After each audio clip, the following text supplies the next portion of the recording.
What's up? I'm sorry. I'm looking at the screen because we moved our set. You actually can't really tell, huh? You can. I'm looking. The screen's down here. I'm looking at it a little bit. Just giving y'all. Joe was off yesterday, right? Yes. We didn't have a show. Wednesday's easy for us. I don't know what happened, but we completely remodeled the shop on a whim. It was kind of like one of those like ideas of like, hey, what if this was over there? And then we moved this. And then next thing you know, we're moving heavy furniture for 3 hours and the shop is inverted. It looks really good though. And Mic'd Up did their show.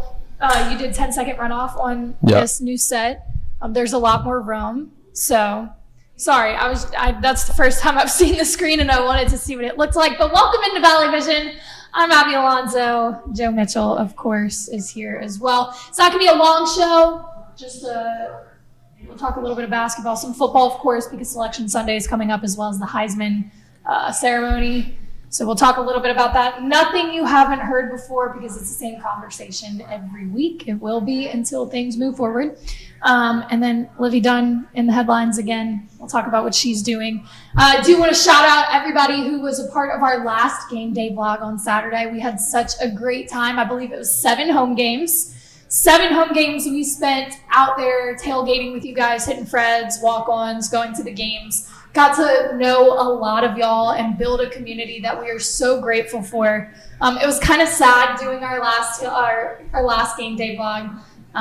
One of my best friends, Callie Photo, kind of helped out as much as she could. Walked around, fixed hair, held glasses, took the microphone when I had to use the restroom. So shout out to Callie. But to everybody who subscribed or promoted the show, participated in it, we appreciate you guys so much. That vlog turned out much better than we ever thought it could be. And I'm excited to see what else is up our sleeve or what else we come up with, not just for football, but baseball season. We'll be out there tailgating. We have a new sponsorship with St. Rock Vodka, which we're actually launching tomorrow. And speaking of tomorrow, we're going to have, how do I want to put this? Kind of an all-day watch party going on, right? So we've got a live Bets and Breaks. We've got a live Valley Vision tomorrow. Bets and Breaks at what time? Bets and Breaks is 10:30. Well, normally, but Mic'd Up isn't filming tomorrow. Ooh, so Bets and Breaks will be at 11. Yeah. 11 o'clock. Valley Vision will go 12:30 tomorrow, which is nice. And then we're going to be staying open a little bit later. So normally we close at 6, but the men's basketball team is playing in the PMAC. Because they're playing in the PMAC, we're going to have a watch party. I told y'all we kind of revamped the space here. We've now got a couch and a TV and some kind of chairs. So you can sit your butt on the couch, watch some basketball. We're going to be doing a St. Rock vodka tasting as well. So come through, taste the vodka. It's awesome. And the big kicker here is Ruckus is partnered with New Balance, I believe, right? And they have a pop-up store tomorrow across the street from us from 6 to 9, where they will have performers from New Orleans coming to perform. They'll be promoting the new shoe. Actually, they gifted Anthony one of the exclusive drop. It's an exclusive drop. It hasn't been dropped yet, but we have the shoes in here. I'm sure he'll be wearing tomorrow. But we are going to kind of do some content with them, have a watch party over here, be tasting the vodka and watching men's basketball. So feel free to swing by if you don't have Friday night plans, or if you've got a lunch break and want to come watch Valley Vision live. Come on over to Perkins Row, Cards and Culture. We'd love to have you. All right, let's talk sports. Football, same story, different day. No real changes on that front right now. Waiting on Selection Sunday. Yep. Bowl prediction? Mm-hmm. What you got? I think whenever we had our guest on Monday, I think he was right. Like my intuition would be to say, I think LSU probably deserves the Citrus Bowl, but I don't think LSU wants to go to the Citrus Bowl, and I don't think the Citrus Bowl really wants to host LSU again. Before you continue, that is such an interesting point to me, and I'm going to make an analogy that not everybody's going to understand, but if you're a sorority girl and you're watching this show for some reason, shout out DG, because y'all support me all the time, it's kind of like Rush. Hear me out. You have the girls that are rushing. You are cracking up, and I know this is so like out of pocket for me to do this, but we're talking to everyone, so people are going to learn about Rush right now. 100%. You have your girls that go through the houses, and they kind of pick which houses they want, but the houses have to pick them back. And I kind of feel like that's how this bowl situation works. So like the Citrus Bowl can be like, no, we actually don't want LSU, even if LSU wants the Citrus Bowl, and it's not going to happen, and vice versa. Yeah. So that was for my girls that are watching right now who are trying to learn sports. That is your analogy right here. So when we talk about the bowl games, that was so interesting to me to know that you don't just get sent to a bowl game. Like there's some discussion between teams and the bowls or the teams that put the bowl games on to come to an agreement on which bowl game they go to. What? Yeah, what are the days like LSU is not going to get to wear their whites? Like, you know what I'm saying? Like they're not making it to day 3. Pref. Okay. Anyway, we're not doing this. I was in a sorority, believe it or not. We're going to let it stop there. Okay. So yes, bowl game predictions. Citrus Bowl sounds right, but he did bring up a good point, and we're talking about the executive director of bowl season, Mr. Nick Carparelli. If you missed that, it was a great interview. We had him on the show on Monday. Mm-hmm. He loved it. He gave some awesome insight into how the bowl selection process works, how this year has been working, and if you want to know more about it, please go check that interview out. He was great. But that was a point he brought up about the Citrus Bowl specifically for LSU. So go ahead. Yeah. And look, this isn't me saying I think this is where LSU is going. I think listening to him, it sounds like they're probably going to the Music City Bowl. Yeah. Okay. So again, if you go rewatch that interview, he had mentioned it twice, and now we're speculating here. He didn't tell us that's where we're going, but he did mention the Music City Bowl twice, and he mentioned it first each time. I don't know if that was like a subconscious. He knows he's talking to an LSU Sports show, so maybe that's the bowl game on the front of his mind. We don't know. That's speculation, but I mean, it kind of plays. Yeah, he also mentioned the Duke's Mayo Bowl, so let's cross our fingers for Music City, because Nashville would be a fun trip. Like that'd be a fun road trip. We did talk about going to the bowl game, and our girl Sam Larson, who was also in the vlog, oh my gosh, worlds are colliding here, mentioned that if we she made it through pref. She did make it through pref. She actually did. But if we do decide to travel, that we will have field passes to be able to get great content. That's up in the air, and it does depend on what bowl we get put in, right? Music City Bowl. So final, like if you had to pick one and you're going to put your money on it, what is it? If I had to like put my money on something, it'd probably be Music City. We're going to find out in a few days. Yeah, it'd probably be Music City. Yeah. Okay. I've seen, what's the other one I saw? Citrus, Music City. I saw another one this morning, and I don't remember. Outback, Duke's Mayo, Camping World. Maybe it was Camping World. I think it was Camping World. So it's the same problem. I think problem I would say no to that is it's the same stadium as the Citrus Bowl. Then same venue. Probably don't. Yeah. Also, I would not like to go back to Camping World. Yeah. I did go there for a Motley Crue concert, and it was sick, but it was July and it was really hot. But I'm talking about when LSU lost in Camping World, so let's not go back there. To who? Was it Yes, it was Camping World. Well, that's where they. Are you talking about in like Florida? Yeah, that's where the Citrus Bowl was last year. It's where it always is. It's in Camping World Stadium. Yeah. They hung 70 there last year, so. That's not the game I'm talking about. That's why I'm asking you which game. Where did we play Florida State? Not in the Dome this year. Oh, yeah, no, that was Orlando. Yeah. It was Camping World. Bro, he just made me trip out. I'm like, oh my God, I'm on a live show and I said something wrong. And I really thought I was right. No, that's what I'm talking about. We lost to Florida State. It would really suck to end our season in Camping World again. Anyway, okay. And then, of course, the other big topic around LSU football right now, Jayden Daniels. If y'all watched the vlog, it was a unanimous decision. And granted, it's all LSU fans, but the reasoning and some of the explanations that people we talked to had were on par. Whether you're an LSU fan or not, he deserves the trophy. And this is not something new. I'm getting sick of saying it. It's a shame that we even have to try to convince people of it anymore.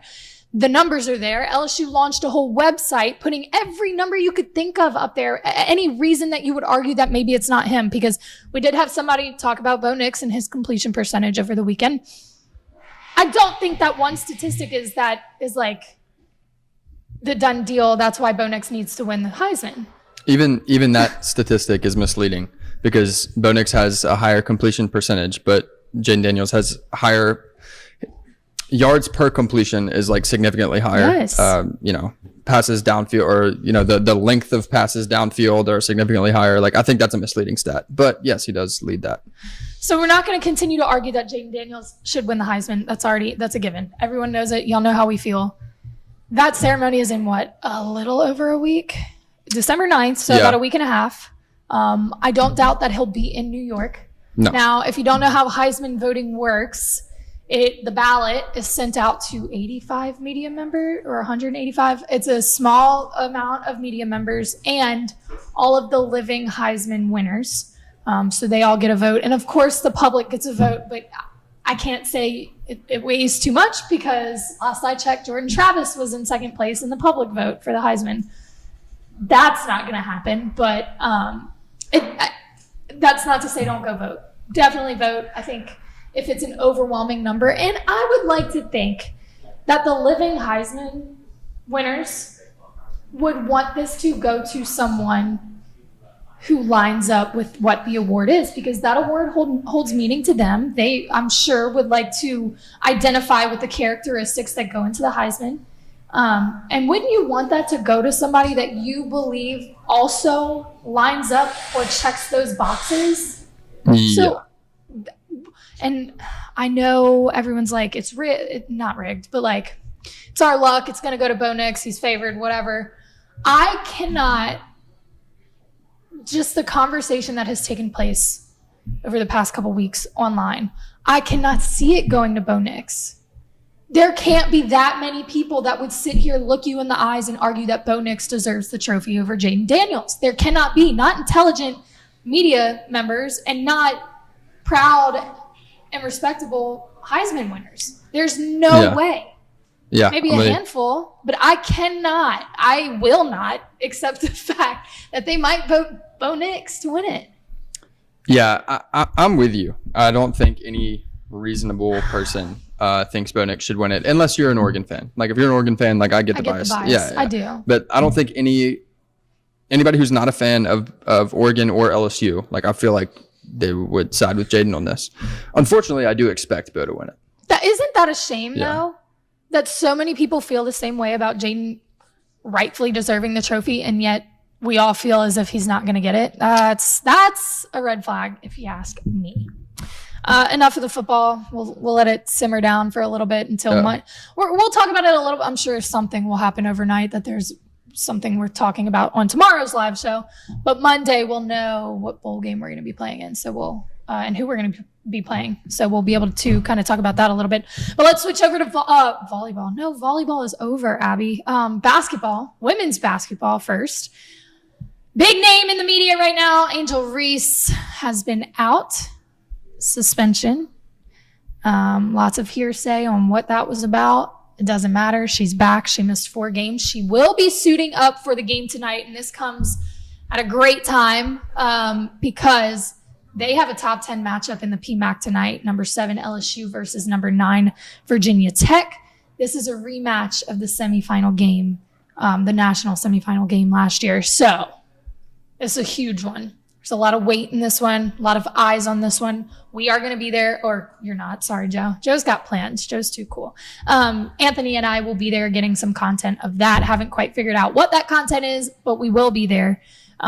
Again, she comes back at a perfect time because not only is this a big game, you definitely want some of your starters back on the court. Kateri Poole is out. She is not with the team right now. And that is, y'all know how Kim Mulkey is. She keeps it under wraps. That's all we know. And that's all you should know, is basically what she said. So that's the information we got. That's the information I'll give you.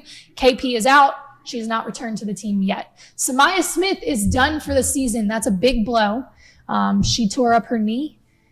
And, I mean, it's kind of sad to see you're losing players to suspensions and now injuries. And it kind of feels like you're on the brink of everything falling apart. However, Hailey Van Lith and Aneesah Morrow have stepped up immensely.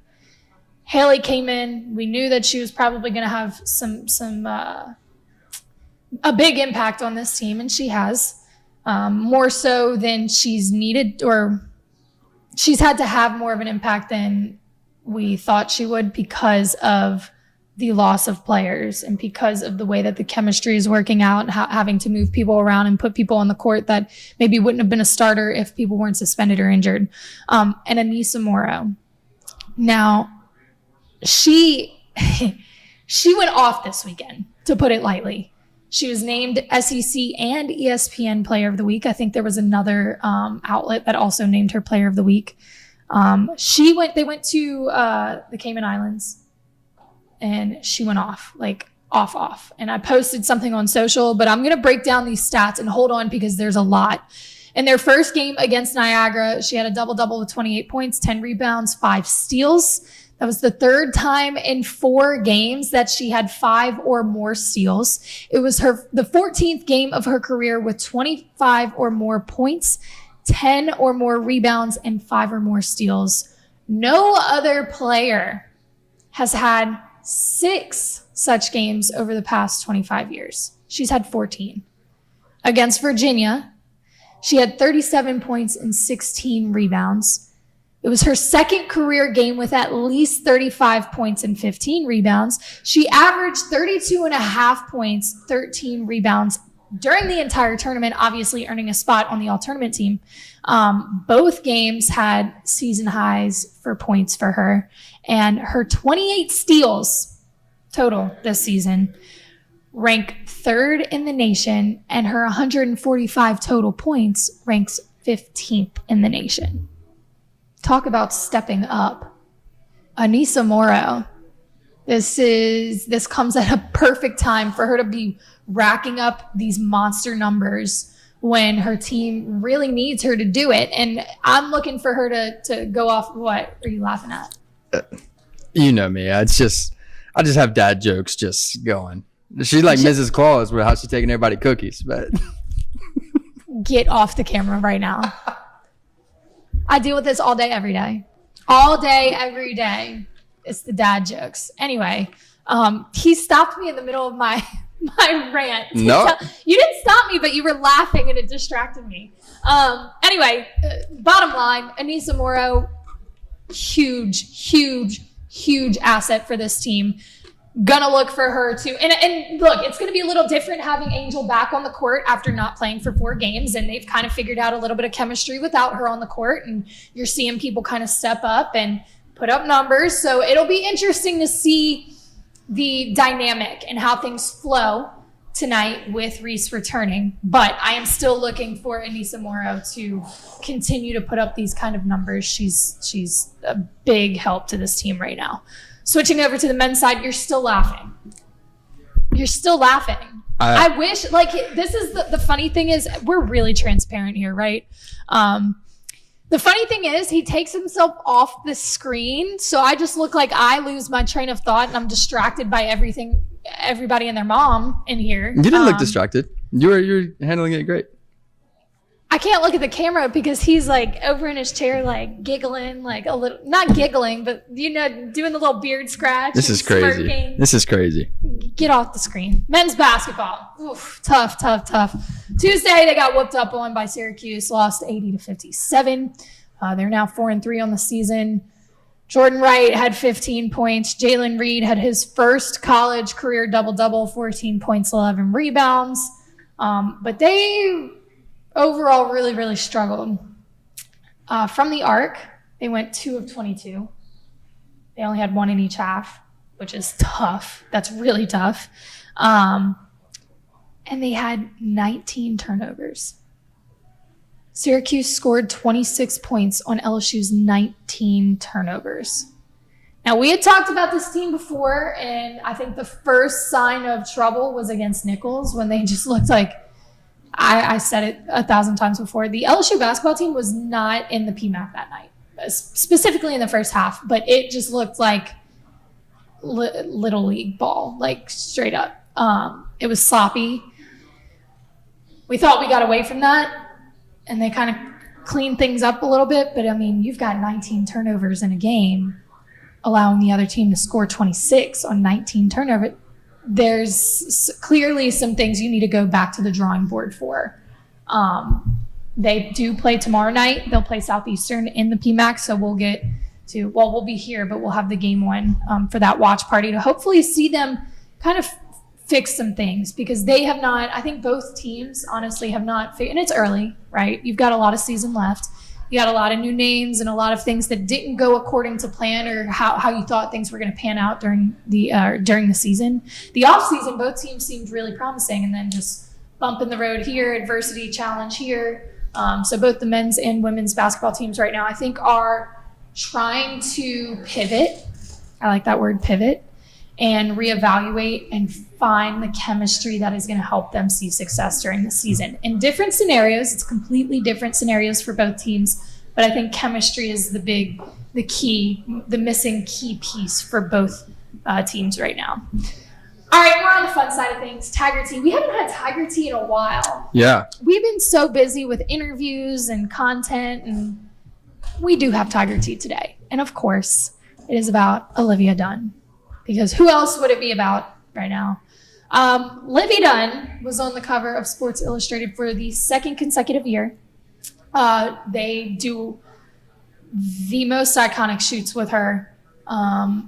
Get the behind the scenes footage. It is an incredible accomplishment for her to be on Sports Illustrated as a female athlete, specifically for the LSU community, to have her on in such bright lights and on such a huge stage. She already is through TikTok, but when big brands like Sports Illustrated are picking up your athletes, same thing with Angel Reese and Vogue and that kind of stuff, I think that's huge, not only for her individual brand, her personal brand, but for LSU's brand in general. Because think about that. If you're a young gymnast and you're seeing probably your idol or somebody you really look up to on the cover of Sports Illustrated for the second year in a row, this is not a fluke. Like, this is a thing that they are continuing. I believe she's a rookie.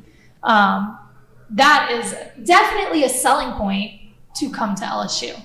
But not only was she modeling this past week, she and Eliana Shenikova went to Baton Rouge's Our Lady of the Lake Children's Hospital to do arts and crafts with the kids.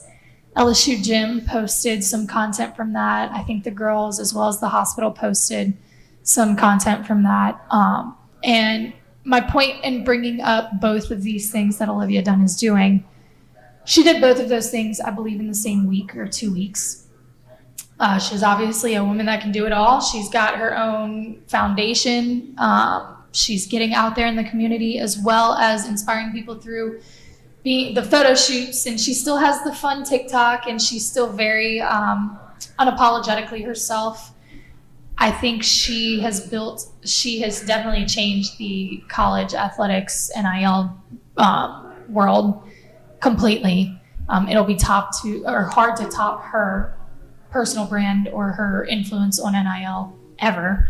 But I also not only do I want to commend her, but I also want to commend LSU for the way that they have helped her to continue to build her brand. It wasn't like, hey, you need to kind of gear that towards LSU, like you can be an ambassador for LSU. They have completely allowed her to build her own personal brand and continue to be Livvy Dunne before the same person that she was before she got to LSU. They have just emphasized and helped accentuate the parts that make her Livvy Dunne, and I think they've done a great job kind of enhancing all of those aspects. And having the civic responsibility to like use your platform to go get involved in the community and spend time with the kids at the hospital, but allowing her to be herself. I do want to commend LSU and Livvy for being so independent and pushing through and just continuing to be an absolute icon, honestly. So yeah, shout out Livvy. That's your Tiger Tea for the day.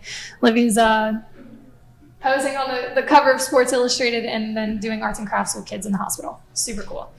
That's about all we got for y'all today. Again, we will be back tomorrow at 12:30 because Mic'd Up is not going live. Mikey Motzuk and Jared Mitchell, Lloyd Courtney are off tomorrow. So we're going to bump the show back to the time that we do every other day. So 12:30 tomorrow, Benson breaks at 11. Again, feel free to swing by, y'all. We've got vodka, and it's really good vodka, and we'll let you taste it. You can watch the shows. You can go check out the new exclusive sneaker drop across the street. They've got some great restaurants in here. We'll have the men's basketball game on tomorrow night, come hang out with us. We love having people in here, and we appreciate all of y'all's support, and we will see y'all soon.